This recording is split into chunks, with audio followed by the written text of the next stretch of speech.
In this video, we will go over how to do forward elimination in Python. Okay, to get started, we'll start with a random matrix. So let me import my NumPy package as np, and we'll create a random matrix, np.random.randint. We'll try to keep all the values positives. So 5, let's say minimum 5, maximum is 100, and the size of the matrix will be 10 by 10. Okay, so the objective is of forward elimination is to get all these numbers to become 0. So anything, this is the diagonal, anything below the diagonal, you want to set it to 0. So these are all zeros. Now I cannot just edit the A matrix and set them to 0. That will change the matrix itself. What you can do is you can do some legal operations on the matrix that doesn't really change the matrix. So you can do things like row operations. So you can take any row, so let's say row 2, you can have it, you can reset it to something like row 3 minus 4 times row 1. Okay, any kind of linear operations between linear combinations of the row is perfectly fine. Okay, so we'll have to use these methods, these row operations, to set the values to 0 in the lower part of the matrix. Okay, so let's see how you would do it for the first row. Now, to index the rows, you can just use the square bracket notation. So A0 will give you the first row, and A1, for example, will give you the second row. Okay, so this is row number 1 and this is row number 2. Now, let's say we want to set this number to 0. Okay, so 15 has to go to 0. You cannot really subtract A0 from it. So if you just subtract A0 from it, again, these numbers are not the same, so it doesn't help. But you could multiply the row A0 with some number that makes the first value 15. If you could do that, then you can subtract it from this, the second row, and this number, the first number, should go to 0. So how would you do that? The first thing you would do is you would normalize A based on the first value that it has. So if A0, the first value is 66, if you divide it by 66, you should get the first number to be 1. And once you have that, you can just multiply it with 15 to get the first value to be 15. And if you have all this in place, you can then subtract this from row 1, minus, and it should successfully change the first value to 0, okay, while staying within the legal, the allowed operations. Okay, so this seems fine. The only thing is you should not type in numbers. You have to know how to index them from the matrix, because your code should work for any given matrix, correct? So 66 is what? 66 is the first value in the first row. Okay, so it's row 0, column 0. Okay, again, just remember the indices. These are row 0, 1, 2, 3, and column 0, 1, 2, 3. So to get 66, that's going to be A of 0, 0. And we also need the number 15. For the number 15, it's going to be A of rows 1 and column is 0. Okay. So instead of 66, we'll just say A of 0, 0. And 15 is going to be A of the first row, 0. Okay, and this should still work. So this is good. Now we got the first number to 0, and we want the rest of it also to go to 0. So you can basically repeat the same command that you did, but just move on to another row. So let's try to put this inside a for loop. So let me create a cell under here, and I'll use the index j. So for j in range, now I have to start here.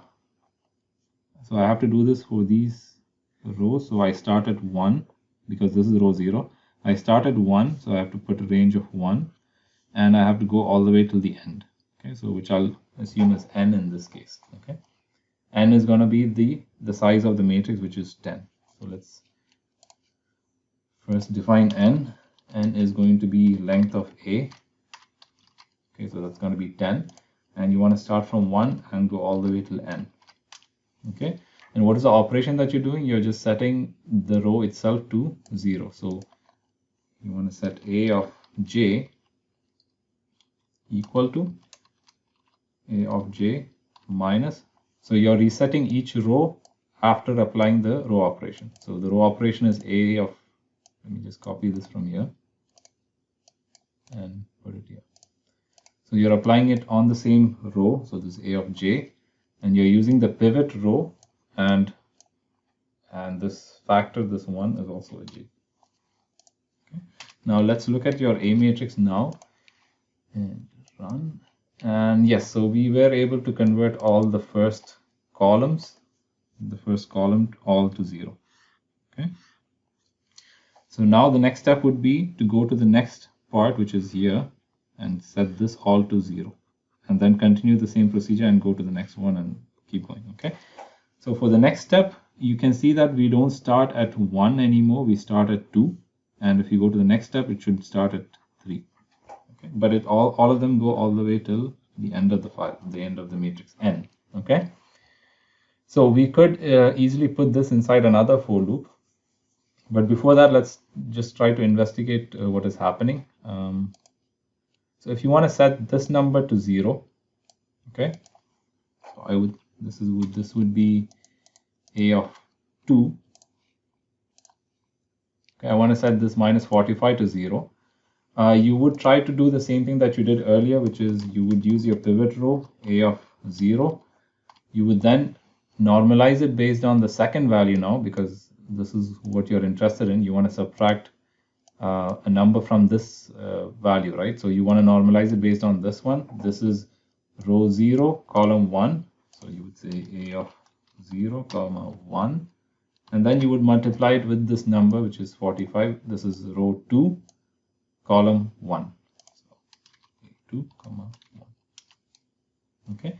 If you run this, you would see that it does work. It does give you the 0 that you're looking for, but it messes up the first number that was already 0. Okay, which means you cannot use the first row anymore as your pivot. Okay, you have to use the next one, which is A1. Okay, so your pivot row should have been A1, and you normalize it based on this number, which is A11, row 1, column 1, and this should give you what you're looking for. Okay, this should make this second value 0 without actually affecting the first value. Okay, so your pivot row should change as you apply this more. So how does this reflect on your code? You can write another outer for loop. So whatever you did right now with this for loop, you need to repeat it for every other pivot row. So we'll use another index for I in range. And the pivot, you start with this pivot.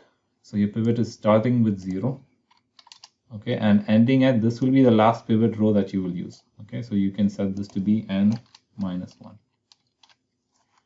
And like I mentioned earlier, the j operation should be, so for the first time you did this, the j operation starts from 1 all the way till n. But the next time you do it is going to be from 2 all the way till n.